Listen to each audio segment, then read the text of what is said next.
మహాపరిశుద్ధుడైన పరలోకపు తండ్రి సమక్షమున కూడిన మీ అందరికీ ప్రభునామన శుభములు తెలియపరుస్తూ ఉంటున్నాను.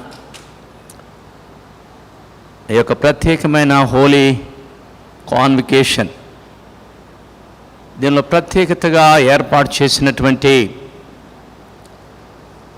లేఖన భాగములోని కొన్ని విషయములు మనము ధ్యానము చేసుకుంటాం. మహిమ అనేటువంటిది దేవుడే మహిమాస్వరూపి. ఆ మహిమాస్వరూపినటువంటి దేవుడు మానవుని తన పోలికలో తన యొక్క రూపములో సృజించినప్పుడు మహిమంతా ఆదాములోని ఆయన ఉంచాడు. కానీ ఆదాము ఎప్పుడైతే దేవుని ఆజ్ఞను అతిక్రమించాడో ఆయన దేవుని మహిమను కోల్పోయాడు, దేవుని యొక్క సన్నిధిని కోల్పోయాడు, దేవుని సహవాసాన్ని కోల్పోయాడు, దేవునితో ఉన్న సంబంధాన్ని కోల్పోయాడు. ఈ రోజు వరకు మానవుడు దేవునితో సరైన సంబంధం లేకనే జీవిస్తూ ఉన్నాడు. ఆదికాండం 6వ అధ్యాయం 3వ వచనములో, ఇక నా ఆత్మ నరులతో ఎల్లప్పుడూ వాదించదు అని దేవుడు తన ఆత్మను తీసేసుకున్నాడు. ఆయనను వారి యొక్క ఆయుష్కాలం 120 ఏళ్ళని తగ్గించేసాడు. ఆదాము 930 ఏళ్ళు బ్రతికితే, మెతుసేల 969 ఏళ్ళు బ్రతికితే, నోహు 950 ఏళ్ళు బ్రతికితే, నోహు ప్రళయము తరువాత బ్రతికిన వారందరి సంఖ్య తగ్గించబడింది. ఆదికాండము 50వ అధ్యాయంలో యోసేపు 110 ఏళ్ళు మాత్రం బ్రతికాడు. అంటే ఈరోజు మన ఆయుష్ ఎందుకు తగ్గింది అంటే, దేవుడు మనల్ని నిత్యం ఉండడానికి సృజించాడే, కానీ మనం దేవుని ఆజ్ఞను మీరటం వల్లనే దేవుని యొక్క కృపను కోల్పోతున్నాం.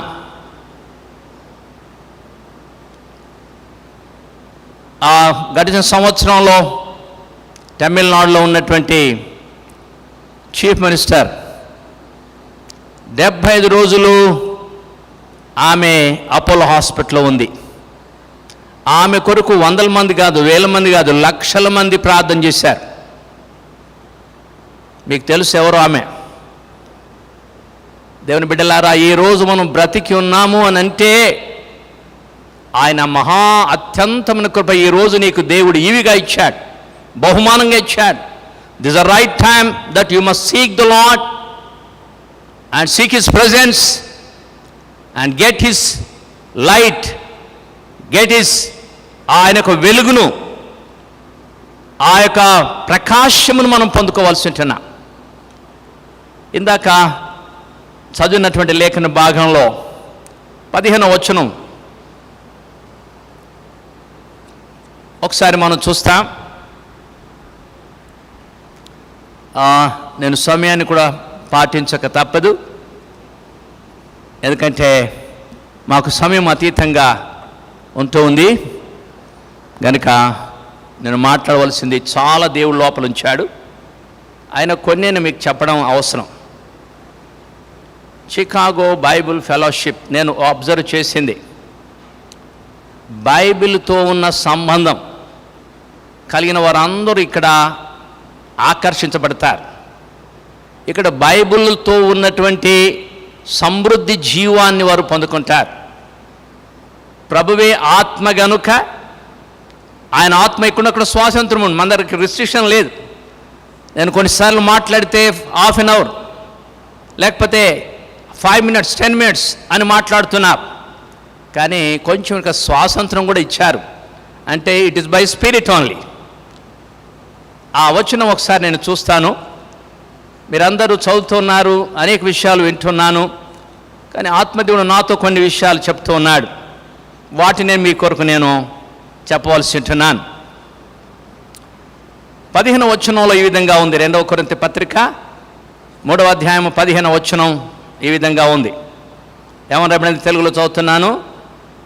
నేటి వరకు మోషే గ్రంథము వారు చదువునప్పుడెల్లా ముసుకు వారి హృదయముల మీదనున్నది, గాని వారి హృదయము ప్రభు ఎప్పుడు తిరుగునో అప్పుడు ముసుగు తీసివేయబడును.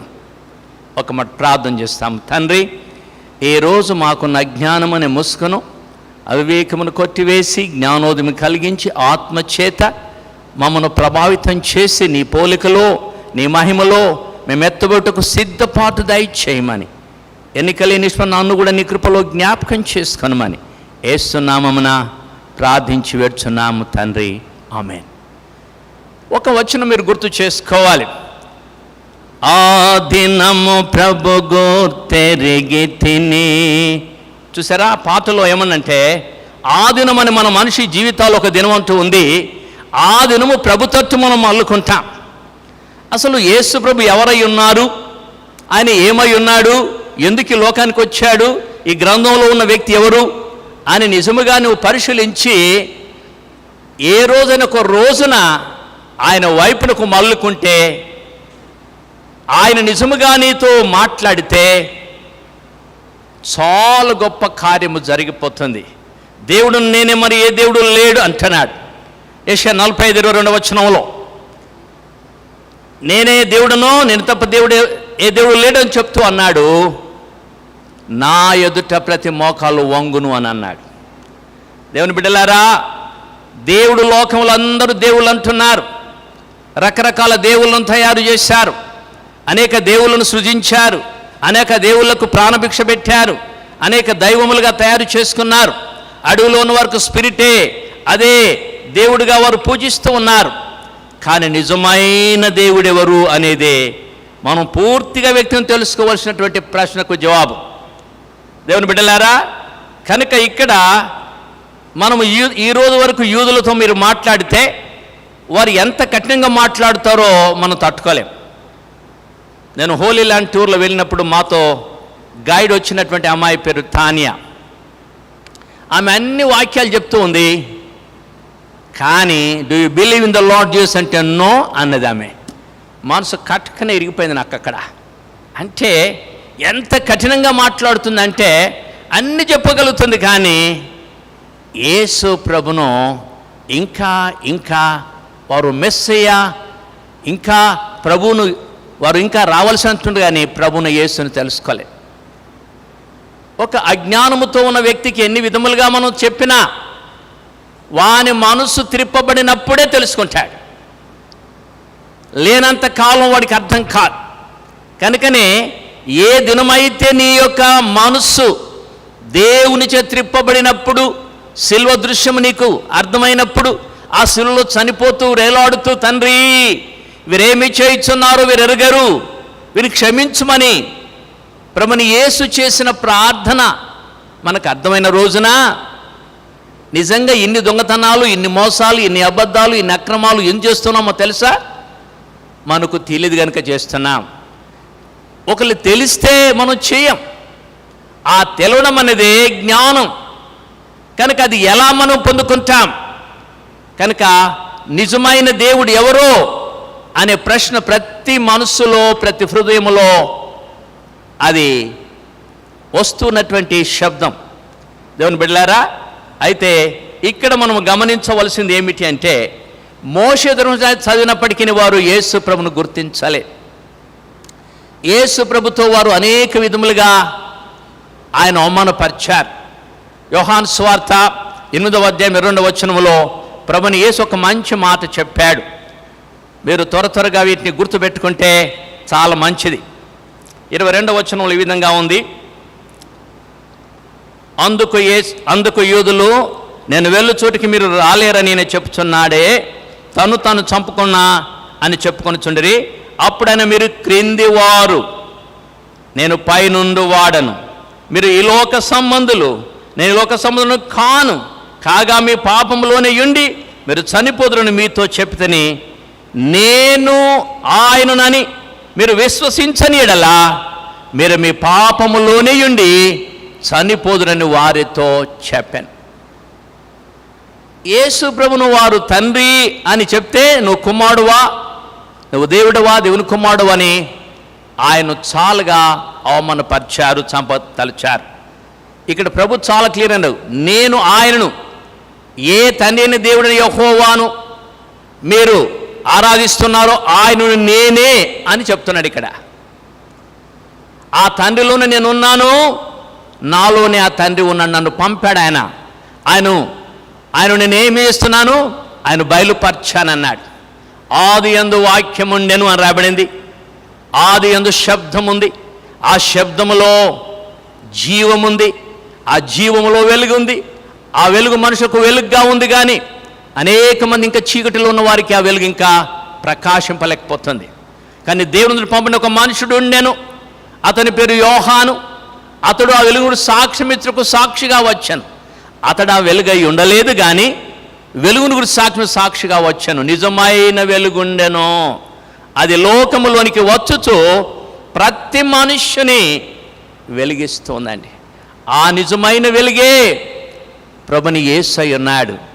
యోహాను సువార్త 17వ అధ్యాయం 3వ వచనములో ప్రభుని యేసు మాట అంటున్నాడు, అద్వితీయ సత్యతోడ నిన్నును నీవు పంపిన యేసు క్రీస్తుని ఎరుగుటయే నిత్య జీవం అంటున్నాడు.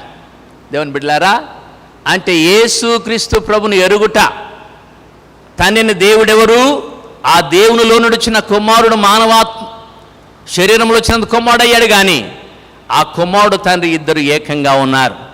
తండ్రి కుమారుడు ఆత్మ ఎప్పుడు కలిసే ఉంటున్నారు. సృష్టి చేయకమునుపు, మానవుని సృష్టించక మునిపే వారు కలిసే ఉన్నారు. కానీ ఇక్కడ కుమారుడుగా వచ్చాడనగా, ఎందుకనగా ఆయన మనందరిని రక్షించడానికి శరీరాన్ని దాల్చాడు. ఆయన మన మధ్య నివాసం ఏర్పాటు చేసుకున్నాడు. ఆయన హి పిచ్డ్ హిస్ టెంట్, అంటే ఆయన టెబర్నకల్గా ఆయన శరీరాన్ని మన కొరకు ఈ లోకంలో జన్మించాడు. ఆ శరీరంలో ఎందుకు రక్తం ఉంది? ఆ రక్తము ద్వారానే మానవ పాపానికి పరిహారము చేయడానికి ప్రభుని యేసు తన రక్తాన్ని చిందించాడు.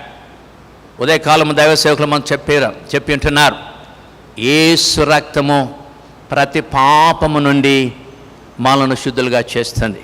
చూసారా? కనుక యేసు ప్రభు రక్తంలో ఏమిటి అంటే, ఆ రక్తములో ఒక శక్తి ఉందండి. అది సజీవమైన రక్తం, ఈ రోజు వరకు ప్రవహిస్తున్న రక్తం. ఆ రక్తము 23 క్రోమోజోమ్స్ ఒకవేళ ప్లస్ కనుక ఉంటే వైగా ఉన్నట్టు ఒకే ఒక యాక్సిస్గా మనం చూస్తున్నాం. కనుక ప్రభుని యేసు స్త్రీ సంతానమై ఉన్నాడు. ఆయన రక్తములో 24 క్రోమోజోమ్స్ ఉన్నాయంట. ఆ రక్తము పరిశుద్ధమైన రక్తం, ఆ రక్తమే అమూల్యమైన రక్తం, ఆ రక్తమే ప్రతి పాపని మనను రక్షిస్తూ ఉంది. కనుక ఇక్కడ ప్రభువును తెలుసుకోవడం వల్ల ఆయన మన కొరకు చేసిన యాగాన్ని తెలుసుకుంటాం. మొదటి యోహాను పత్రిక 5వ అధ్యాయము. కొంచెం బాబు నీళ్ళు కావాలి నాకు. Can you arrange water?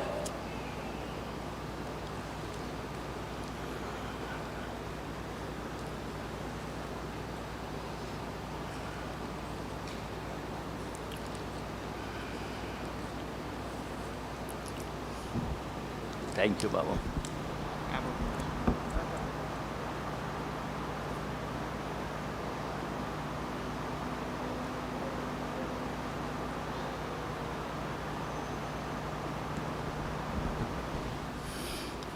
మొదటి యోహాను పత్రిక 5వ అధ్యాయము 20వ వచనం చదువుతున్నాం. మనము సత్యవంతుడైన వారిని ఎరగవలనని దేవుని కుమారుడు వచ్చి మనకు వివేకమును గ్రహించి ఉన్నాడని ఎరుగుదము. మనము దేవుని కుమారుడైన యేసు క్రీస్తునందున్న వారమై సత్యవంతుని అందున ఆయనే నిజమైన దేవుడును నిత్య జీవునై ఉన్నాడు. ఇదండి యేసు ప్రభు ఎందుకు వచ్చాడు అంటే, సత్యవంతుడైన వారిని మనం ఎరగాల. మానవులందరూ తయారు చేస్తున్నారు దేవుళ్ళను, దేవతలను, వాడవాళ్ల దేవుళ్లను, ఇంటింట దేవుళ్లను పెట్టుకుంటున్నారు. కానీ సత్యవంతుని ఎరగవలనని దేవుని కుమారుడుగా యేసు ప్రభు లోకానికి వచ్చి మనకు వివేకం ఇస్తున్నాడు, జ్ఞానం ఇస్తున్నాడు. ఆలోచించండి, మిమ్మల్ని అందరిని సృజించినటువంటి తనని దేవుడు ఉన్నాడు. ఆ దేవుడే నన్ను పంపాడు, నేను ఆయన యొక్క సారూప్యమై ఉన్నాను, ఆయన యొక్క జీవమై ఉన్నాను అని ప్రభుని యేసు చెప్తూ ఉన్నాడు. ఇక్కడ అంటున్న మనము దేవుని కుమారుడైన యేసు క్రీస్తునందు ఉందన్న వారమై సత్యవంతుని యందు ఉన్నాము. ఆయనే నిజమైన దేవుడును నిత్య జీవునై ఉన్నాడు. దేవుని బిడ్డలారా, ఇది మనం తెలుసుకోగలిగితే చాలా విషయాలు తెలుసుకుంటాం. నా జీవితంలో 2-3 సంఘటనలు మీకు చెప్పాలని తలుస్తున్నాను. 74వ సంవత్సరము ఏప్రిల్ 24వ రాత్రి, ఒక ప్రత్యేకమైన రాత్రిగా గుర్తు పెట్టుకుంటాను. 22వ తారీఖు సాయంకాలమున నా టెంట్ దగ్గర మీటింగ్ ఏర్పాటు చేస్తే ఒక పిల్లవాడు వచ్చి వేరుశనకాయలు ఇచ్చాడు. ఆ బాబుతో అడిగాను, బాబు నీ పేరేమిటి అని అడిగితే ఆ బాబు అన్నాడు, సత్యం అండి అన్నాడు. నేను ఆ బిడ్డను మళ్ళీ అడిగాను, సత్యం అని నిన్నెవరన్నారు అన్నాడు. అందరూ అంటారండి అన్నాడు. నువ్వు సత్యమా? అవును సత్యం అంటున్నాడు. 22 రాత్రి అంతా పగలంతా నేను ఇదే మాట ఆలోచిస్తున్నా. క్రీస్తు అనుకరణమని పుస్తకాన్ని చదువుతూ ఉంటే పరలోకానికి వెళ్ళిన థామస్ కెంపెన్ విషయం చదువుతూ ఉన్నాను. భూలోకములో ఎన్నికలేని అనేక మంది పేదవారు, దిక్కులేని వారు అందరూ పరలోక మహిమలో తేజరిల్లుతుంటే వారి మహిమను చూచినటువంటి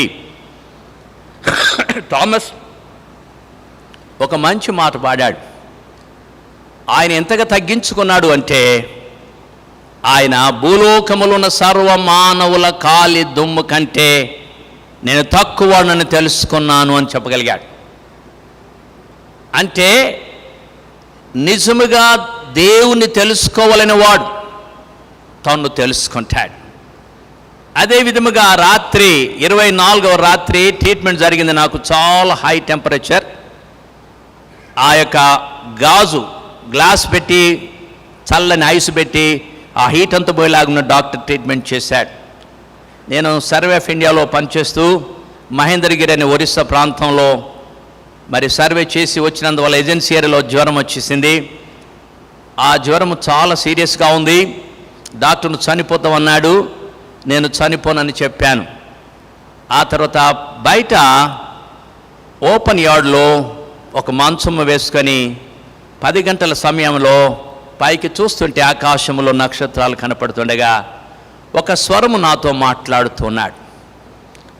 ఆ స్వరం ఏమిటనగా 10 గంటల వేళ నేను ఆలోచిస్తున్న సత్యం అనే విషయాన్ని సత్యాన్వేషణ చేస్తున్న సమయంలో పైనుండి ఆ స్వరం వచ్చింది. ఆ స్వరం ఏమంటుందంటే, ప్రతి వాని క్రియ బయలుపరచబడును అన్నాడు. Every man's deed will be reveal అన్నాడు. చాలామంది మనం చేసిన ప్రతి పాపము, ప్రతి తప్పు, ప్రతి మోసము, అబద్ధాలన్నీ మనకు చూడనంత కాలం మనం వ్యక్తిత్వం చాలా మంచివారం అనేటువంటి అహంతో మనం ఉంటాం. నేను ఆ సమయం వరకు కూడా చాలా భక్తిపరుడు అనుకుంటూ ఉన్నాను, చాలాగా దేవుని వాక్యం తెలుసు అనుకుంటూ ఉన్నాను. కానీ నన్ను నేను ఎన్నడూ తెలుసుకొని అవివేకిని, ఒక గుడ్డివాడిని చెప్పొచ్చు. ఆ రాత్రి ప్రతి వాని క్రియ బయలుపరచబడి అంటే నా జీవితం అనేది 5 సంవత్సరాల నుండి ఏమేమి చేశానో, ఎంతమందిని కొట్టానో, తిట్టానో, దూషించానో, నేను ఇచ్చిన ప్రతి కార్యం అంతా కూడా ఒక చలనచిత్రం వల్లే అందులో ప్రభు బయలుపరుస్తున్నాడు. ఆ చూస్తున్న సమయంలో ఏమేమి చేశాను అన్నీ నేను చూస్తుంటే ఎవరెవరిని కొట్టాను, ఎవరిని తిట్టాను, వారందరినీ ప్రభు చూపిస్తున్నాడు వరుసగా. ఈ పక్క కొంతమంది చూస్తున్నాను, ఈ పక్క కొంతమంది చూస్తున్నాను. వెంటనే అప్పుడు ప్రభు సందులో నేను పశ్చాత్తపడుతూ, ప్రభువా నేను పాపినయ్యా, నేను నిజముగా ఘోర పాపిని రొమ్ము కొట్టుకొని ఏడుస్తూ కన్నీరు కార్చాను. ప్రభు వెంటనే రోమ 5:5 ప్రకారముగా దేవుని ఆత్మ నా హృదయంలో కుమ్మరించేశాడు. He poured into my heart the love of God through the Holy Spirit. ఈ లవ్ అనేది ఏంటో, ప్రేమ ఏమిటో, ఆనందం ఏమిటో, సంతోషం ఏమిటో పొందితే అర్థమవుతుంది. ఈ లోకంలో ఏ విషయంలో మనం అలాంటి ఆనందం పొందలేం. ఈ లోకంలో ఎన్నో పనులు మనం చేస్తున్నాం. తాగుతున్నారు కొంతమంది, రకరకాల పాపాలు, రకరకాల మోసాలు, రకరకాల తప్పిదాలు చేస్తున్నారు, కానీ అందులో ఆనందం లేదు. ఆనందముతో తన్మయంలో ఉన్న సమయంలో ప్రభువు యేసు దిగి వచ్చి నా ప్రక్కన కూర్చున్నాడు. దేవుని బిడ్డలారా, ఆయన మొట్టమొదటి నాతో మాట్లాడిన మాట, నేను సత్యమనగా ఏమిటి అని నన్ను నేను ప్రశ్న వేసుకున్న సమయంలో ప్రభు చక్కగా సూటిగా 250 పదాలు చెప్పేశాడు. అందులో కొన్ని మాత్రం నేను గుర్తుపెట్టుకోగలిగాను. ఫస్ట్ అని చెప్పిన మాట, సత్యమనగా నిత్యము నిరంతరం మార్పు లేకుండా ఉండేదే సత్యం అన్నాడు. The truth, it never changes in its being. చూసారా? Today we have seen this stand is here. It is of wood. చూసారా? కానీ after some year that wood will lose its properties. It become dust. అలాగనే మనం ఈ లోకంలో ప్రతి వస్తువు చూసినా ఇవన్నీ కూడా మట్టికి మళ్ళీ చేరిపోతున్నవి. మనుషులు మనం చూస్తే ఈ రోజున రేపు కనబడరు, మరుసటి రోజు కనపడరు. అలాగున మనం ఈ లోకంలో ఏది చూచినా నిత్యం ఉండేది ఏ వస్తువు కాదు, ఏ వ్యక్తి కూడా కాదు. తండ్రి కొంతకాలం నీతో ఉంటాడు, తల్లి కొంతకాలం నీతో ఉంటుంది, తర్వాత పెళ్ళైన తర్వాత భార్య కొంతకాలం ఉంటుంది, తర్వాత పిల్లలు కొంతకాలం ఉంటారు, తర్వాత నీకు భర్త కొంతకాలం ఉంటాడు, భార్య కొంతకాలం ఉంటుంది. మీరు ఒకసారి చూడండి, మనమందరాన్ని అనగా మన చెప్ప పెట్టుకున్న మన తల్లిని తండ్రిని అందరిని కోల్పోయి చివరికి నీ ఒక్కడవే లేక ఒక్కదానివే ఉంటావు. నేను ఎందుకు ఈ మాటలు చెప్తున్నా అంటే, ఇది సత్యం మీకు చెప్పాలి గనక. సత్యమే దేవుడు. సత్యము నీ నోట ఉంటేనే ప్రభు నీ నోట ఉన్నట్టు కనుక ఆ సత్యమైన దేవుడు ఎవరు అని అంటే ఆయన ప్రభుని యేసు అని తను చెప్పాడు. తర్వాత ఇంకొక మంచి మాట ప్రభు చెప్పిన మాట ఏంటంటే, ఆయన ఈ లోకానికి కనబడుతుంది ఏది సత్యం కాదంటున్నాడు. ఒకవేళ మనం కనబడుతున్న భవనాలు సత్యం కావా, మనం చూస్తున్న వ్యక్తులు సత్యం కావా, మనం చూస్తున్న కొండలు లేక సముద్రాలు సత్యం కావా, ఇవన్నీ కనపడుతున్నవి. They are all relatively truth, but they are not absolute truth. చూసారా? అనగా ఈ రోజు ఉండి రేపు పోతేవి కనుక మనుషులందరూ వీటిని నమ్మి మోసపోతున్నారు. ఈరోజు పాపానికి ఎందుకు ఒడిగడుతున్నారు, ఎందుకు మోసాన్ని ఒడిగడుతున్నారు, ఎందుకు అబద్ధాన్ని ప్రేమిస్తున్నారంటే వాడు ఏదో ఆశపడి అబద్ధం ఆడుతున్నాడు. మానవుని జీవితానికి రెండు చాలా చాలా ముఖ్యమైనవి తెలుసుకోవాలి. ఒకటి సత్యము, ఒకటి అబద్ధం. సత్యం ఎప్పుడు నిన్ను స్వాతంత్రంగా చేస్తుంది, నేనెన్నడూ నీ తల వంపు చేయదు. సత్యము నిత్యము నీతో ప్రభు ఉంటాడు. నీ నోట సత్యం ఉండాలి, నీ హృదయంలో సత్యం ఉండాలి, నీ క్రియలన్నిటిలో యథార్థత ఉండాలి. చూసారా? కనుక సత్యం అనేది కనుక నీ నోటి నుండి సత్యం రాక అబద్ధం వచ్చింది అంటే నువ్వు తప్పకుండా సాతాను సంబంధం అయిపోతావు. కనుక యేసుప్రభు ఒక్కడేమన్నాడంటే నేనే సత్యం అన్నాడు. రెండవ మాట అన్నాడు, నేను మార్గము కూడా అన్నాడు. ఎక్కడికి మార్గం? యేసుప్రభు నమ్మితే ఎక్కడ తీసుకెళ్తాడు? ఏ దేవుని దగ్గర నుండి నీవు వచ్చావో ఆ దేవుని దగ్గరికి తండ్రి దగ్గర తీసుకుపోవడానికి ఆయనే మార్గమై ఉన్నాడు. ఆయన మార్గమే కాదు, నువ్వు తీసుకుపోవడానికి వాహనమై ఉన్నాడు. చూసారా? ఆయన నేనే మార్గము అంటే ఒట్టి మార్గమే కాదు. హెబ్రీ పత్రిక 10:19 ప్రభుని యేసు ఏమై ఉన్నాడు చెప్పండి. ఆయన ఏర్పాటు చేసిన వచనం చదువుతాను. హెబ్రీ పత్రిక 10:19 ఈ విధంగా ఉంది.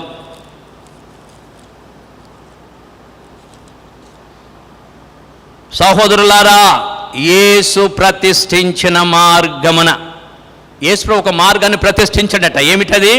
అనగా నూతనమైనదియు జీవము గలదియు శరీరం అనే తెర ద్వారా ఏర్పరచబడిన మార్గమున ఆయన రక్తం వలన పరిశుద్ధ స్థలమునకు ప్రవేశించుటకు మనకు ధైర్యము కలిగి ఉన్నదన్నాడు. ఈ ఒక్క మాటను అనేక మంది వ్యతిరేకిస్తున్నారు.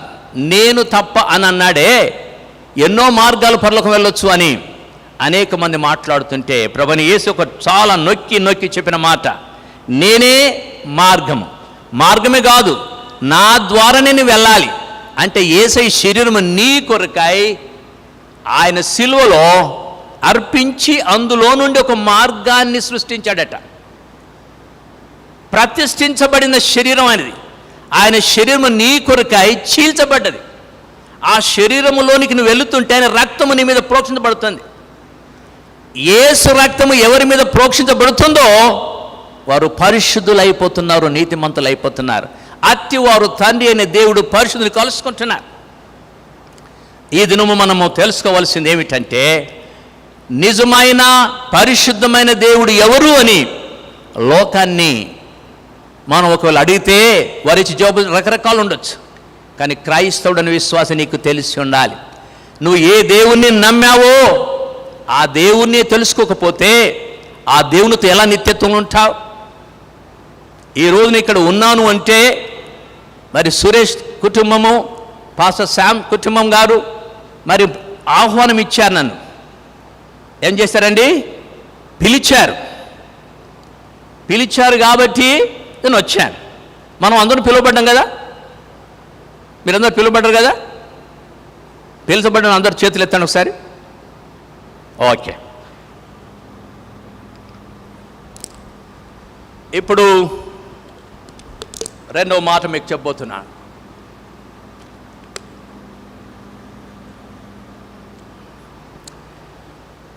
పేతురు పత్రిక మనం కొంచెం చూస్తాం. మొదటి అధ్యాయము. You have to open your Bibles also.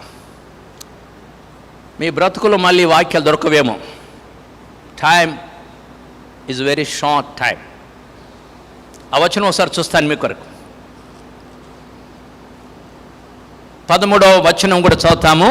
కాబట్టి మీ మనస్సును నడుము కట్టుకొని నిబ్బరమైన బుద్ధి గలవారై యేసుక్రీస్తు ప్రత్యక్షమైనప్పుడు మీకు తేబడు కృప విషయమై సంపూర్ణ నిరీక్షణ కలిగి ఉండుడి అన్నాడు. నడుము అంటే ఏంటండి? నడుమనేటు మనస్సును కట్టుకోమంటున్నాడు. లూకాసు వార్త 12:35లో ప్రభువు యేసు అదే మాట చెప్పాడు. మీ నడుము కట్టుకొని మీ దీపములు వెలుగుచుండనీయుడి అన్నాడు. ఈ నడుము కట్టుకోవడం అంటే నువ్వు రెడీగా ఉండాలా. ప్రభువు యేసు ఏ క్షణంలోనైనా నువ్వు వెళ్ళవచ్చు. నాకు 2 వార్నింగ్లు ఆల్రెడీ ప్రభు ఇచ్చాడు. మరి ఇప్పుడు నేను మళ్ళీ హైదరాబాద్ పోదానికి నాకు నమ్మకం లేదు. ఎందుకంటే ఆయన పని నేను చేయడానికి వచ్చాను ఇక్కడికి. మిగతా విషయాలన్నీ నాకు అవసరం లేదు. ఇక్కడ ఈరోజు నేను మీకు హెచ్చరిక చేసే మాట ఏమిటనగా, మీ మనస్సును నడుము కట్టుకొని నిబ్బరమైన బుద్ధి గలవారై యేసుక్రీస్తు ప్రత్యక్షమైనప్పుడు మీకు తేబడు కృప విషయమై సంపూర్ణ నిరీక్షణ కలిగి ఉండుడి. నేను పరిశుద్ధుడనై ఉన్నాను గనుక మీరును పరిశుద్ధులైనడని వ్రాయబడి ఉన్నది. కాగా మీరు విధేయులు పిల్లలై మీ అజ్ఞాన దశలో మీకుండిన ఆశను అనుసరించి ప్రవర్తింపక ఇక్కడ మిమ్మును పిలిచిన వాడు పరిశుద్ధుడు. ఈరోజు నేను ఒకటే మాట మీకు చెప్పగోరుచున్నాను. మీరందరూ పిలువబడ్డవారు. పేతురు రాసిన పత్రికలో 4 సార్లు మేము పిలిచినట్టు రాయబడింది. నిజంగా పిలిస్తే నువ్వు పరిశుద్ధుడు కావాలి. ఎందుకు పరిశుద్ధుడు కావాలి? నిజమైన దేవుని తెలుసుకున్న వారందరూ పరిశుద్ధులై ఆయన రక్తముతో కడగబడాలి. The blood of Jesus. ఒక ఏథిస్ట్ అడిగాడంట, how can the blood of Jesus can cleanse the sin అనంట. అప్పుడు సేవకుడు అనంట, how can the water can quench the thirst. చూసారా? అంటే దాహం అవుతున్న వ్యక్తికి నీళ్ళు తాగాలన్నా నేను కదా. ఈ నీళ్ళు తాగితే నా దాహం పోతుందా? అప్పుడు ఏథిస్ట్ అడిగాడట, ఏ విధంగా అంటే ఏథిస్ట్ చెప్పాడు. అప్పుడు అన్నట, డూ యూ అండర్స్టాండ్ దిస్ అంటే, నో ఐ డోంట్ నో అన్నాడంట. మీకు మళ్ళీ ఒకసారి చెప్తాను చూడండి. ఏథిస్ట్ అడుగుతున్నాడు, దేవుడు లేడని చెప్పే వ్యక్తి అంటున్నాడు. ఏమంటున్నాడు తెలుసా? ఆయన చెప్పిన మాట ఒకసారి మీకు నేను చదివి వినిపిస్తే ఇక్కడ నా దగ్గర. ఆయన అన్న మాట మీకు ఒకసారి గుర్తు చేస్తున్నాను. An atheist who asked, how can blood cleanse sin అన్నాడట. ప్రీచర్ రిప్లై చేశాడంట, how can water quench thirst అన్నాడంట. Then atheist said, I don't know అన్నాడంట. But preacher said, but I know అన్నాడంట. That it does it అంటే యేసు రక్తము కూడా పాపాన్ని ఒప్పుకున్న ప్రతి వాని పాపాన్ని అదే క్షణములో వాని మనస్సాక్షిని కడుగుతుందండి. మనస్సాక్షి. యోహాను పత్రిక 3వ అధ్యాయము 20వ వచనం మీరు గుర్తుపెట్టుకోండి, 21 కూడా పెట్టుకోండి. ఇక్కడ మనస్సాక్షి అనేది మీద ప్రతి పాపమే ముద్రపడుతుంది అక్కడ. కనుక ఈ మనస్సాక్షి వెంటనే ప్రభువా ఇదిగో తప్పు చేశానయ్యా, క్షమించు నా ప్రభు నీ రక్తముతో అంటే వెంటనే ఆ రక్తం వచ్చి నీ మనస్సాక్షిని శుద్ధి చేస్తున్నట్టు. చూసారా? ఆ మనస్సాక్షి శుద్ధి చేయబడితేనే నువ్వు పరిశుద్ధుడు అవుతావు. సుమా, పరిశుద్ధుడు అంటే ప్రత్యేకించబడ్డవాడు, ప్రభు కొరకు ప్రత్యేకపరచబడ్డవాడు, ఆయన రక్తముతో కడిగి శుద్ధి చేసుకున్నవాడు. సరే, ఇక్కడ అంటాడు నేను పరిశుద్ధుడై ఉన్నాను గనక మీరును పరిశుద్ధులైనడని వ్రాయబడింది. చూసారా? కాగా మీరు విధుల పిల్లకు మీ పూర్వపు అజ్ఞానపు దశలో మీకున్న ఆశలను అనుసరించి ప్రవర్తింపక మిమ్మును పిలిచిన, ఈరోజు మిమ్మల్ని అందరినీ CBF fellowship war holy conference మిమ్మల్ని పిలిచారట. పిలిచి ఏమంటున్నారు వారు? మీరందరూ ఏం చేయబడాలా? నేను పరిశుద్ధ దేవుని కనుక బిడ్డలారు మీరందరూ పరిశుద్ధులు కావాలి. ఈ లోకంలో అందరూ ఉన్నారు, మంచి అయిన వారు ఉన్నారు, జ్ఞానం గలవారు ఉన్నారు, పండితులు ఉన్నారు, అన్ని రకాల వారు ఉన్నారు. ఒక్క పరిశుద్ధుడు మాత్రం లేడు. అందుకే పరిశుద్ధ గ్రంథంలో దేవుడని యెహోవా పరిశుద్ధుడు పరిశుద్ధుడు పరిశుద్ధుడు 3 సార్లు రాస్తాడు. ప్రకటన గ్రంథం 4వ అధ్యాయం 8వ వచనంలో పరిశుద్ధుడు పరిశుద్ధుడు అని రాస్తూ ఇంకా ఇంగ్లీష్ బైబిల్లో చాలా మంచి మాట రాయబడింది. Who was, who is, who has to come అన్నాడు. అక్కడ మీరు ఒకసారి చూడండి మీ బైబిల్ అట్లా ఉందో లేదో. అంటే ఈ పరిశుద్ధుడు ఎవరు? ప్రభుని యేసే. ఆయన ఆదిలో ఉన్నాడు, కుమారుడుగా మానవుడిగా జీవించాడు, ఆత్మ ఇప్పుడు మనతో ఉంటున్నాడు, వచ్చేవాడు కూడా ఆయనే, ఆయన రాబోతున్నాడు.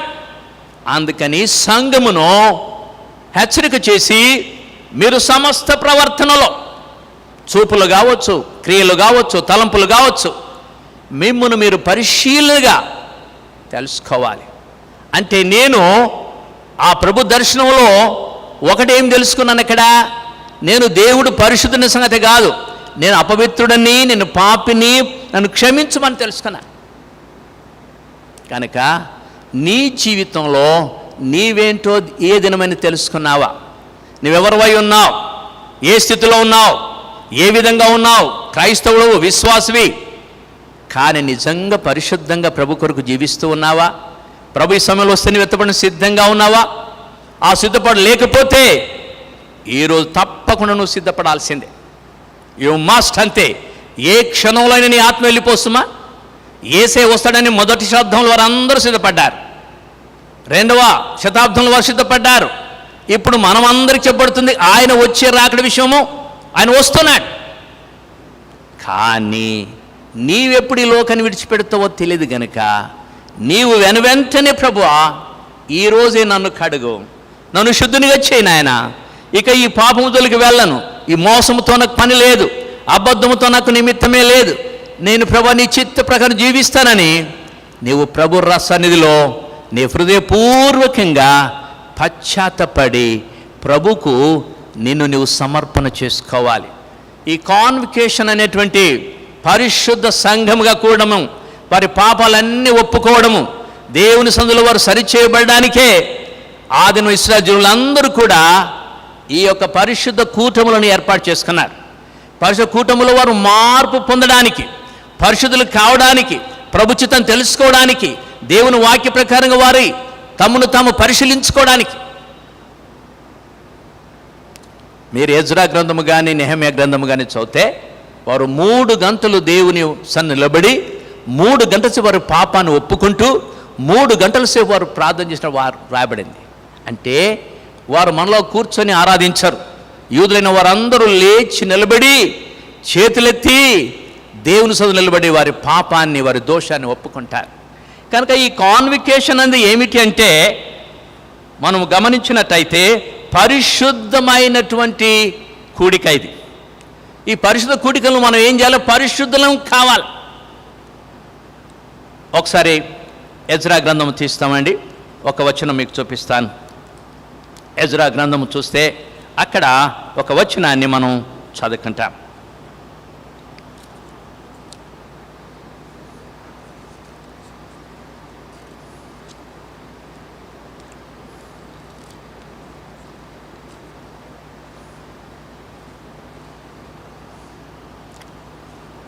ఆయన చేసినటువంటి ప్రార్థన ఒకసారి గుర్తు చేసుకో. 9వ అధ్యాయం.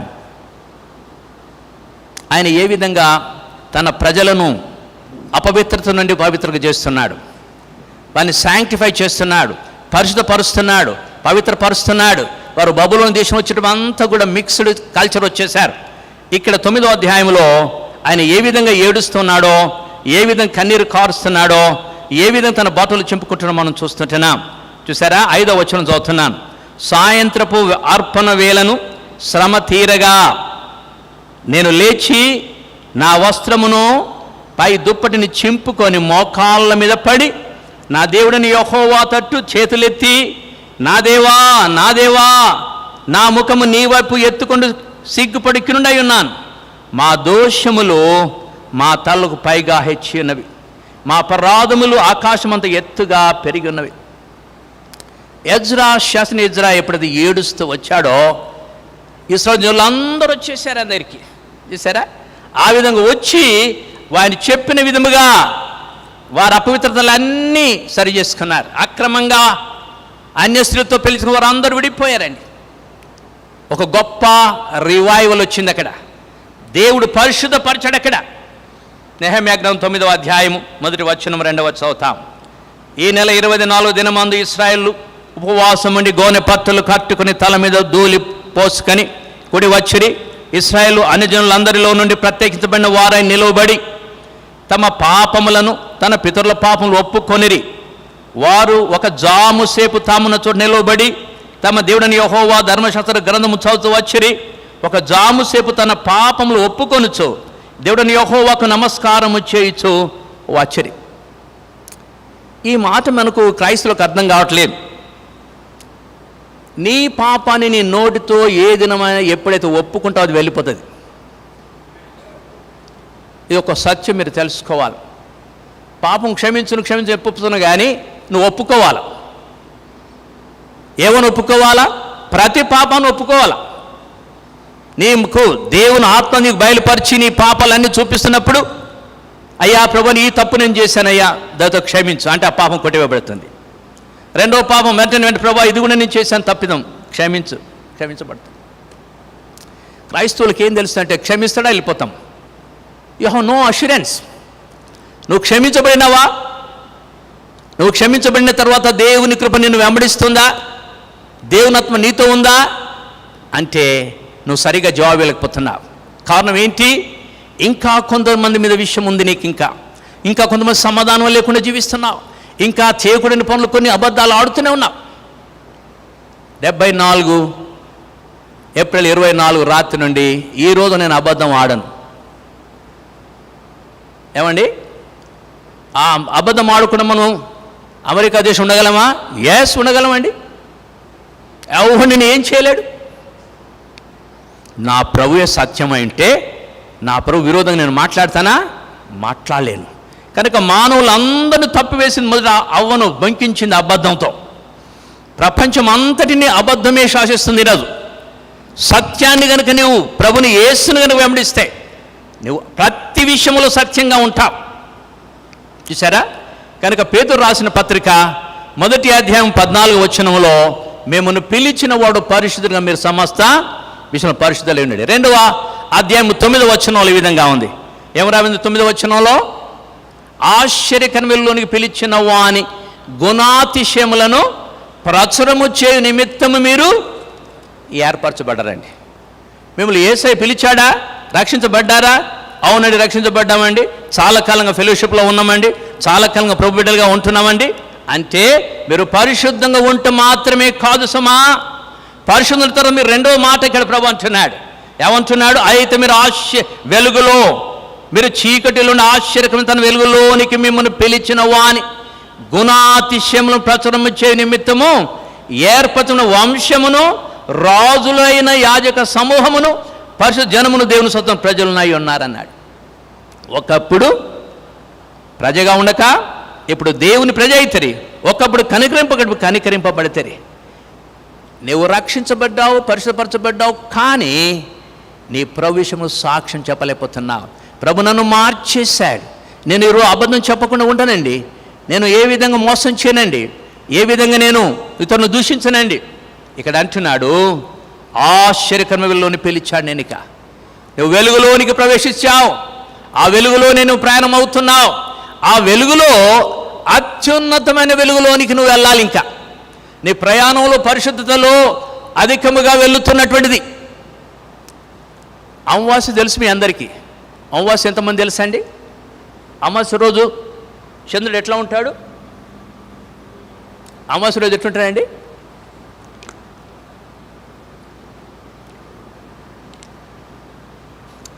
చీకటిగా ఉంటాడు. మరుసటి రోజు కొంచెం కనపడతాడు తెలుసా? మనం అప్పుడప్పుడే వేసుకున్నాం కొంచెం వెలుగుతాం అంతే. ఇంకా 4 రోజులు పోతే కొంచెం వచ్చేస్తుంది. పూర్తిగా మనం పౌర్ణమి రోజు చూస్తే 100% వెలుగు వస్తుంది. హల్లెలూయా! అదేనండి మహిమలో నుండి అధిక మహిమ అంటే. ఒక స్టేజ్ నుంచి ఇంకొక స్టేజ్ వెళ్ళేటప్పుడు పరిపూర్ణత్వం కావాలి. ఎఫ్ఎస్సి పత్రిక రాసేటప్పుడు పౌలు 4వ అధ్యాయం 11, 12, 13 వచనం చదివితే మీరు పరిపూర్ణులు కావాలన్నాడు. ఎట్లా పరిపూర్ణం అంటే మన మాటలో, క్రియలో, తలంపులో పరిశుద్ధతను కనపరిచేవారంగా ఉండాలి. చూసారా ఇక్కడ ఏమంటున్నాడు? మీరు ఆయన గురించి సాక్ష్యం ఇవ్వాలి. ఇంకొక మాట 3వ అధ్యాయం 9వ వచనం చదువుదామండి. ఎందుకు పిలువబడ్డాం మనం అందరూ ఇక్కడికి? ఈ ఫెలోషిప్లు ఎందుకు వచ్చాం మనము అంటే చాలా చక్కని జాబ్ ఇక్కడ ఉంది. ఎందుకు వచ్చామే మనము? ఆశీర్వాదమునకు వారసులగుటకు పిలువబడితిరి గనుక కీడుకు ప్రతి కీడైనను దూషణ పదం చేయక దీవించుడి అంటున్నాడు. చూసారా మనం అందరము ఈ ఫెలోషిప్కి వచ్చాం. ఎక్కడెక్కడి నుండి వచ్చాం? హైదరాబాద్ నుంచి కావచ్చు, ఆంధ్ర నుంచి కావచ్చు, ఇంకా అనేక స్థలాల నుంచి వచ్చి కావచ్చు. మనం పిలువబడ్డాము. ప్రభువా ఈ ఫెలోషిప్లోనికి నన్ను ఆహ్వానించావు, పిలిచావు. నువ్వు పరిశుద్ధంగా పవిత్రంగా ఉండాలి.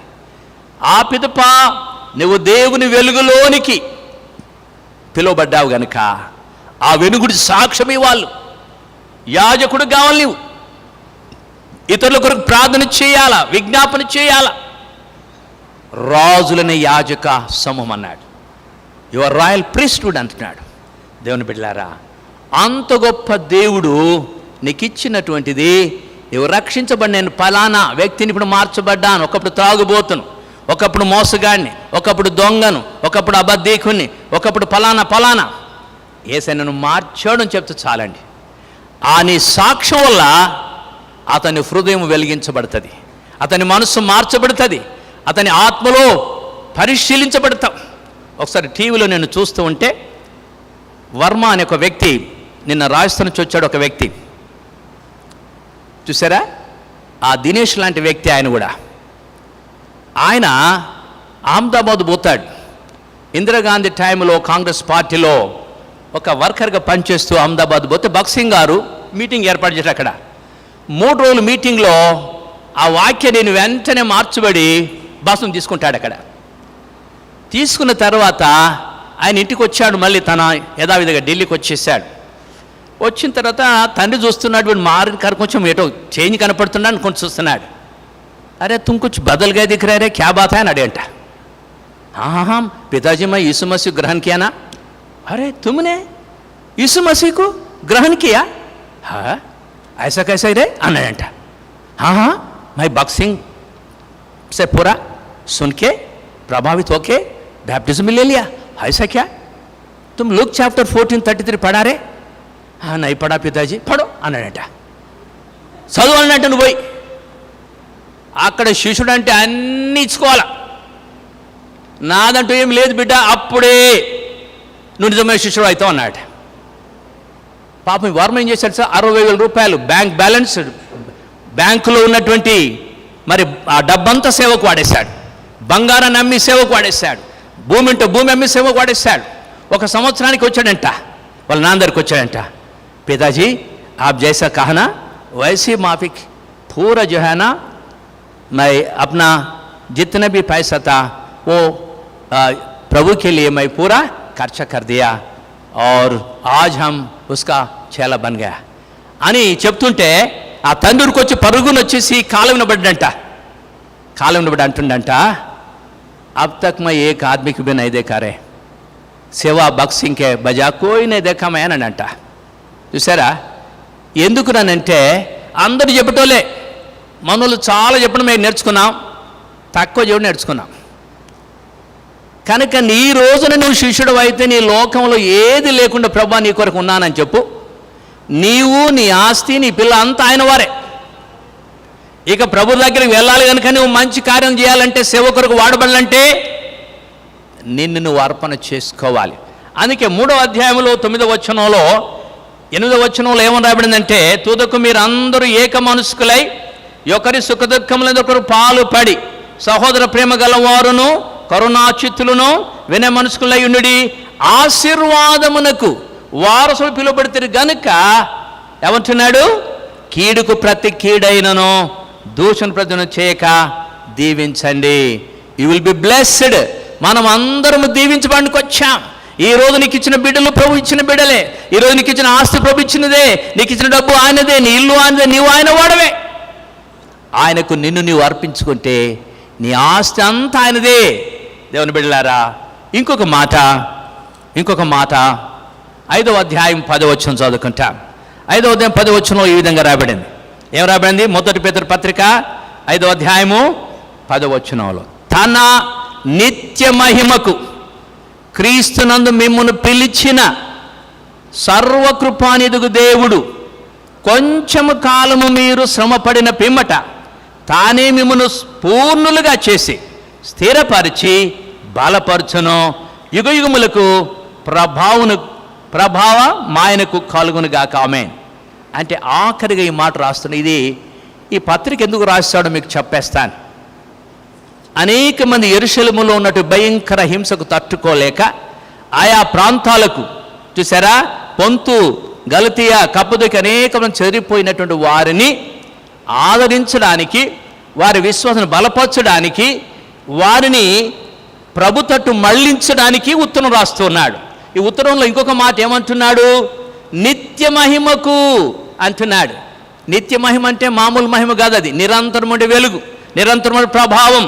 నిత్య మహిమను కృప అనగా తన నిత్య మహిమకు క్రీస్తునందు మిమ్మల్ని పిలిచిన సర్వకృపానిధిగు దేవుడు మనల్ని అందరూ పిలిచాడు. ఎందుకు? నిత్య మహిమలోనికి మనం వెళ్ళాలి, నిత్యత్వంలో ఆయనతో కూడా నివాసం చేయాలి, నిత్యానందములు మనం ఉండాలి. ఇదే పత్రికలో మాదిరి కూడా చూపించాడు. 2వ అధ్యాయము 21వ వచనములో యేసు ప్రభు ఒక మాదిరిగా ఉంచిపోయాడట. ఏమిటా మాదిరి చూద్దాము. క్రీస్తు కూడా మీ కొరకు బాధపడి మీరు తన అడుగుజాడలను నడుచుకున్నట్లు మీకు మాదిరి ఉంచిపోయాను. చూసారా? మనం ఎవరిని ఫాలో కావాలా? ఎవరిని కాదు, యేసుని ఫాలో కావాలా. ఎఫెసీ 4:15 ఒక మాట రాబడింది. ఏమన్నప్పుడు ఇక్కడ, ప్రేమ కలిగి సత్యము చెప్పుచు క్రీస్తు వలె అన్ని విషయములలో ఎదగాల. ప్రేమ ఉండాలి ముందట, 2 సత్యం ఉండాలి. ఈ ప్రేమ సత్యములు, కృపా సత్యముల వలన పాపమునకు ప్రాయశ్చిత్తము కలుగుతుంది. కనుక ఆ ప్రేమ మనలో ఎంతటి ప్రేమ అంటే దైవికమైన ప్రేమ అంతా పోయబడాలి. అప్పుడే మన ఇతరులు ప్రేమిస్తాం. ఇతడు దూషించినా బాధపరిచినా క్షమిస్తాం. ప్రేమలో 2 గుణాలు ఉన్నాయి. ఒకటి, ప్రేమించే వారిని మళ్ళీ మనం ప్రేమిస్తాం. ప్రేమించిన వారు అనగా వారు చేసిన తప్పులను మనం క్షమిస్తాం. ఇదే పేతురు 4వ అధ్యాయం 8వ వచనంలో పేతురు రాశాడు ఈ మాట. ఏమన్నాడు తెలుసా? ఏమన్నాడు?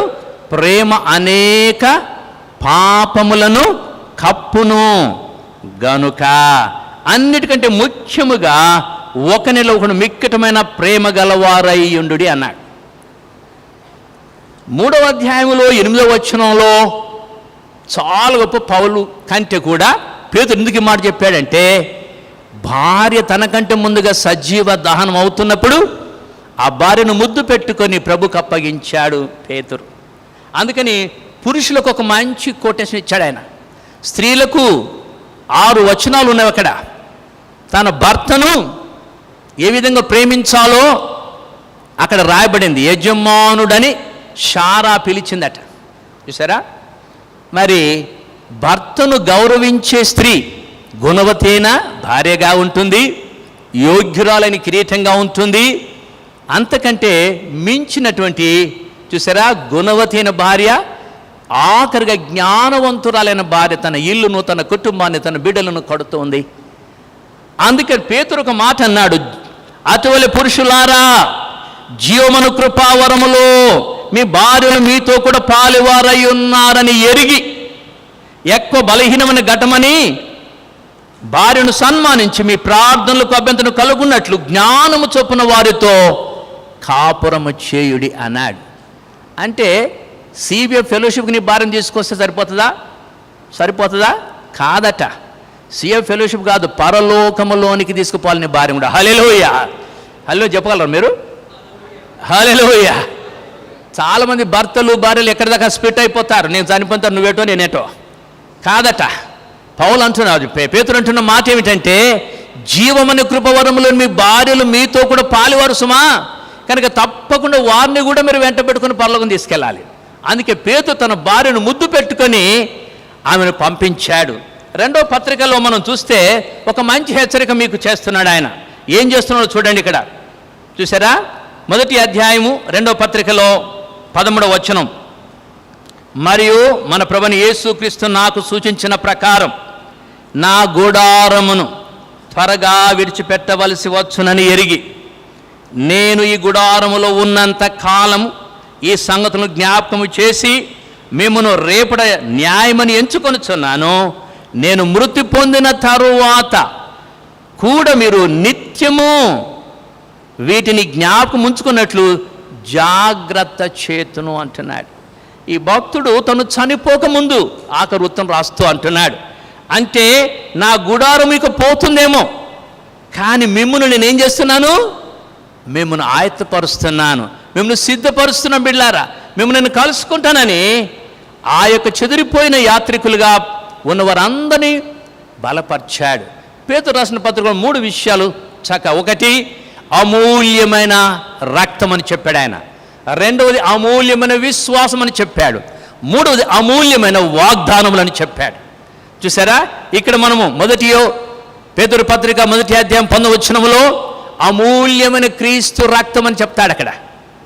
అదే విధముగా 2వ పత్రికలో 4వ వచనములో ఈ విధంగా ఉంది, ఆ మహిమ గుణాశములను బట్టి ఆయన మనకు అమూల్యములను అత్యధికమైన వాగ్దానం అనుగ్రహించి ఉన్నాడు.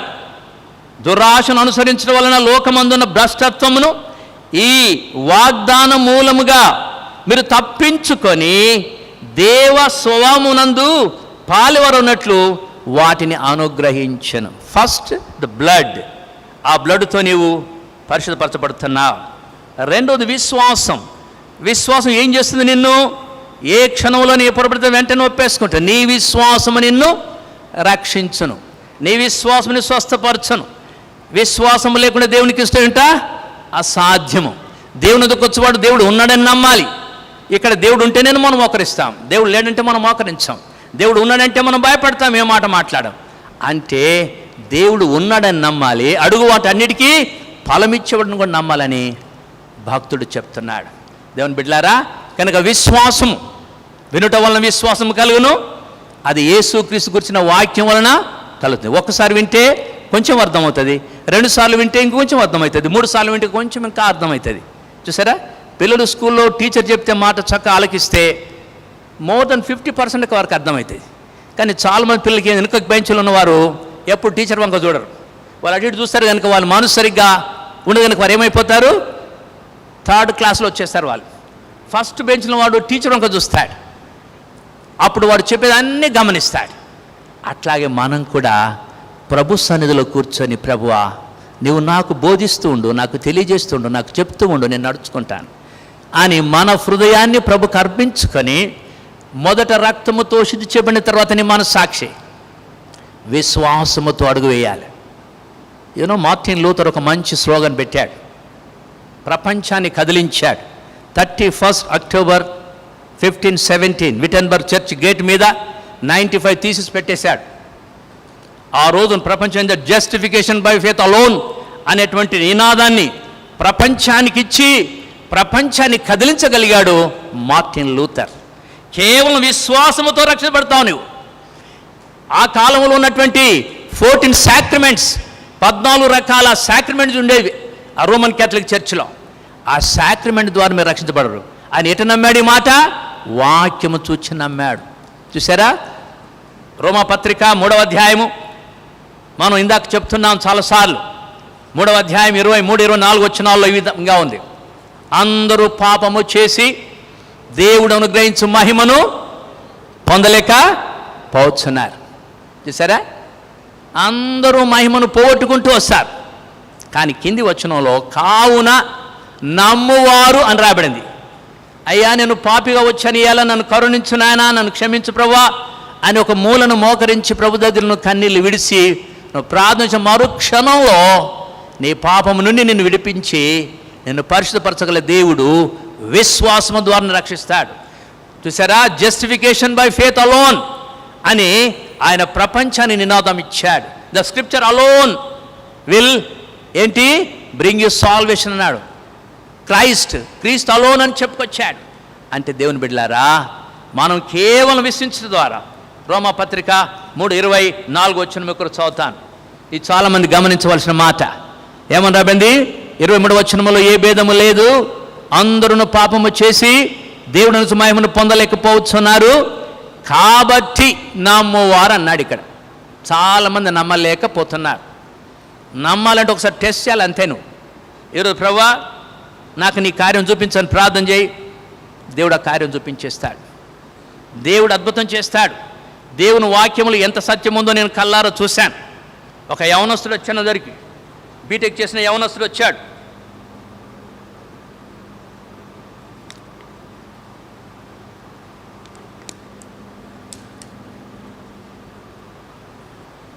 ఆయన ఖమ్మం నుంచి వచ్చాడు, వైశ్యుడు అతను. ఆయన నా ఇంట్లోకి వచ్చేటప్పుడు అంటున్నాడు, ఈ యొక్క సిలువ ఇదంతా ఒకటి బూటకం అండి, నేను నమ్మను అన్నాడు. ఆయన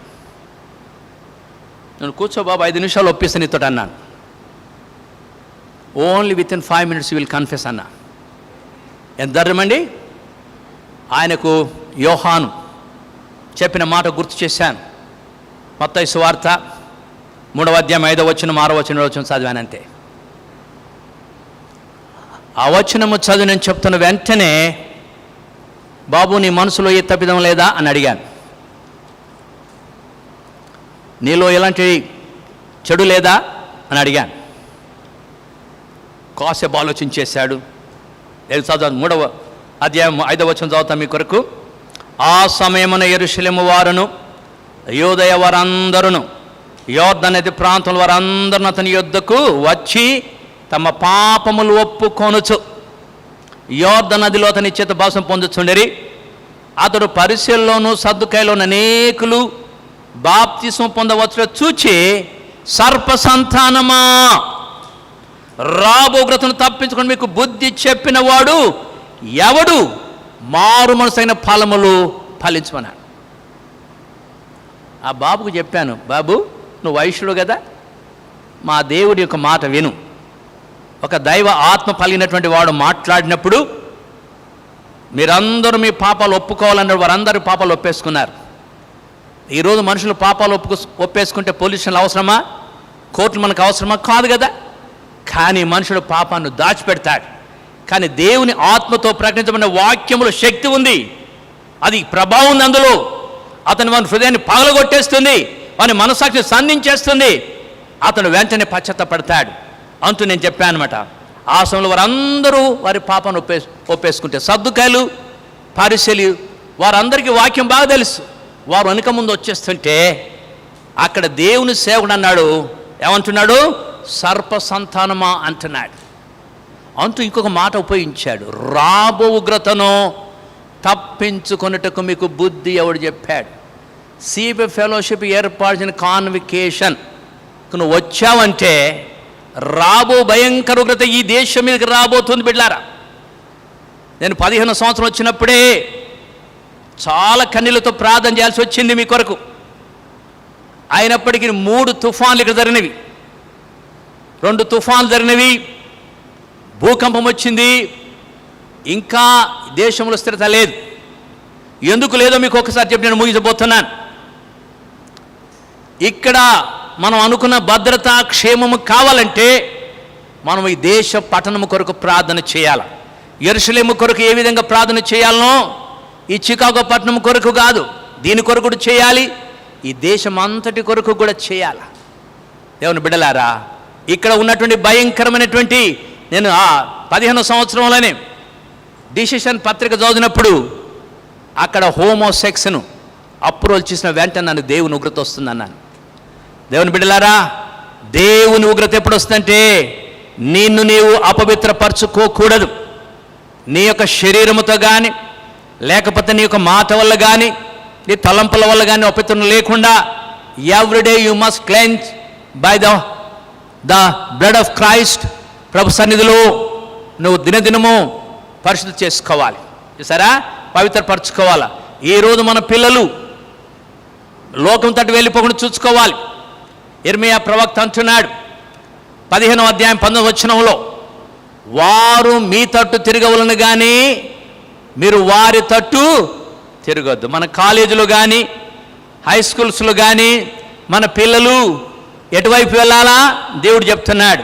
ఇర్మియా గ్రంథము 15వ అధ్యాయము 19వ వచనంలో చూసారా, అక్కడ చెప్పబడిన మాట మీకు ఈ విధంగా ఉంది. ఏమని రాబడింది? కాబట్టి యెహోవా ఇలాగూ సెలవిచ్చెను, నీవు నా తట్టు తిరిగినెడలా, నీవు నా సన్నిధిని నిలుచునట్టి నేను నిన్ను తిరిగి రప్పింతును. ఏవి నీచములో ఏవి ఘనములో నీవు గుర్తుపట్టినడలా నీవు నా నోటి వల్ల ఉందువు. వారు నీ తట్టు తిరగవలను కానీ నువ్వు వారి తట్టుకు నాకు తిరగకూడదు. అమెరికన్ కల్చరు మనకు అవసరం లేదు, బైబిల్ కల్చర్ మనకి ఇవ్వబడింది.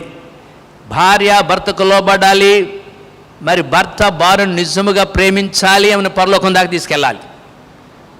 పిల్లలు, దేవుడిచ్చిన బిడ్డలు, వీరిని కూడా ప్రభు సందులు మనం పెంచాలా. వీరి కొరకు ఇలాంటి క్రిస్టియన్ స్కూల్స్లోను లేక మంచి స్థలాల్లో మీ బిడ్డలను పెంచి వారిని ప్రభు రాజ్యం తీసుకెళ్ళాలి. కనుక దేవుని బిడ్డలారా, పరిశుద్ధత ఏమిటనగా అపవిత్రమైన ఈ లోకంలో మనం వెలుగుతున్న తారలం కావాలి. సుందర్ సింగ్ గారు అన్నాడు, క్రైస్తవుడు మిరుగుడు పువ్వులట. మిరుగుడు పువ్వులు అని తెలుసా? అది పోతున్న కొద్దీ వెనుక వెలుగు వస్తుంటుంది. కనుక మనం ప్రకాశిస్తూ ఉండాలి లోకాన్ని. ఈ లోకాన్ని వెలిగించి మన జీవితాన్ని ప్రభుకు అర్పించుకోవాలి. అందుకని మీరు వెలిగి అనేకులు వెలిగించేలాంటి గొప్ప దైవిక మరి కృపను దేవుడు మీకు దయచేయగాక. కనుక ఈ సమయంలో నేను ఆఖరి మాటను చెప్పి ముగించబోతున్నాను. టైం ఇది నాకంటే తెలియ ముందుగానే పెరిగెత్తిపోతుంది. అయినప్పటికీ ఒక్క మాట మీకు చెప్పబోతున్నాను. దేవుని బిడ్డలారా, మీరందరూ ధన్యులు. ఎందుకు ధన్యులో చెప్తాను. మీరందరూ ప్రభు రాజ్యం సిద్ధపడుతున్నారా? ప్రభు నాకు సెలవిచ్చాడు, ఏమనగా నేను వచ్చేస్తున్నానని చెప్పాడు. 7వ తారీఖు 12వ మాసం 2017లో ఐఎమ్ కమింగ్ సూన్ అని చెప్పాడు. అని చెప్పి ఇంకొక మాట ఏం చెప్పాడు? If you not going to preach about the rapture, ఇక్కడ చూడండి, the warning, I said to you I am coming back to the world not like before I came. చూసారా ఎట్లా వస్తుందట? but coming like judge. I have everyone reward. Preach about the rapture, either I take your life. 2 సార్లు ప్రభు warning ఇచ్చాడు. ఇప్పుడు నేను grace పీరియడ్లో బ్రతున్నా అంటే ఈరోజు ఒక్క నిమిషం నేను వేస్ట్ చేయొద్దు. కనుక అమెరికా దేశం ముందుకు వచ్చాను అంటే మీరందరూ ప్రభు రాజ్యంలో ఉండాలని. బిడ్డలారా, ఈ లోకంలో డబ్బుని రక్షించదు, ఆస్తి రక్షించదు, ఏది రక్షించదు ప్రభు వైపు మళ్ళుకొని. ఇదిగో ప్రభువా నేను ఉన్నాను, నా మనస్ఫూర్తిగా నీ కొరకు నేను జీవిస్తానని నువ్వు తీర్మానం చేసుకోవాలి. కేవలం బోధలు వినడం కాదు, ఆచరణ చేయాలి. బాప్తిస్మం యోహాను విషయం ఏం రాయబడింది ఇక్కడ చూసారా? ఆయన విషయం మంచి మాట రాయబడింది. ఆయన సత్యం చెప్పాడు. ఇందాక ఆ యవనస్తుని మర్చిపోయాను. ఆ యవనస్తుడు ఏమని తెలుసా? 5 నిమిషాలు ఒప్పిస్తాను కదా, అయితే అతని మనసులో నేను మాట్లాడు, బాబు నీ మనసులో తప్పిదం లేదా అన్నాను. అంటే బాగా ఆలోచించి అంటున్నాడు, uncle I'm also feeling guilty అన్నాడు. ఎస్ యూ షుడ్ కన్ఫెస్ అన్నాను. అంటే ఎవరు కన్ఫెస్ చేయాలన్నాడు. ఎవరు క్షమిస్తే వారికి కన్ఫెస్ చేయాలని. ఎవరైనా అంటే ప్రభుని యేసు అని చెప్పాను. యేసు అని చెప్పిన వెంటనే ఏమన్నా తెలుసా? నాకు ఇప్పుడే నేను ప్రభుని ఏజ్ దగ్గర నా పాపను ఒప్పేసుకుంటాను, నాకు వెంటనే బాప్తిసం ఇవ్వాలన్నాడు. చాలా ఆశ్చర్యం అయిపోయింది. ఒక 5 నిమిషాల్లో ఒక అన్యుడు, మరి ఒక వైశ్యుడైన వాడు బీటెక్ ఇంజనీరింగ్ చేస్తున్నాడు, యూనివర్సిటీ నుంచి వచ్చి రాబోగుతని చెప్పిన మాటకు భయపడిపోయాడు. Great wrath is going to come upon this whole world, not only America, not only India, anywhere you cannot escape it. Only you can escape through your prayer. దేవుని బిడ్డలారా, రాకడ, ప్రభు రాకడ వచ్చే సమయం అయిపోయింది. నీ రాకడ ఎప్పుడు వెళ్తుందో తెలియదు కనుక నువ్వు ఏం చేయాలంటే కేవలం ప్రభువా అని ప్రార్థన చేయాలి. జెఫన్యా 2వ అధ్యాయం 2వ వచనము 3వ వచనం చదివి నేను ముగించబోతున్నాను. ఎందుకంటే నేను చెప్పకుండా వెళ్ళిపోలేను. ప్రభు నాతో చెప్పిన మాట, వాగ్దానం చేసిన మాట కనుక మీరందరూ ప్రభు రాజ్యం వెళ్ళాలంటే మీరందరూ ఏం చేయాలి ఇక్కడ రాయబడింది. జెఫన్యా రాసినటువంటి అధ్యాయంలో 2వ అధ్యాయంలో 2వ వచనం చదువుతున్నాను. ఏం రాబడింది ఇక్కడ? విధి నిర్ణయము కాకమునుపే, యెహోవా అగ్ని మీ మీదికి రాకమునుపే, మిమ్మల్ని శిక్షించక యెహోవా ఉగ్రదినం రాకమునుపే కూడి రండి. దేశములో సాత్వికులై ఆయన న్యాయ విధులను అనుసరించుచు సమస్త దినులారా యెహోవాను వెదుకుడి. మీరు వెదికి వినయము గలవారై నీతిని అనుసరించిన యెడల ఒకవేళ దినమున మీరు దాచబడతారు. ఆ భయంకర దినమున దాచబడతారు బిడ్డలారా.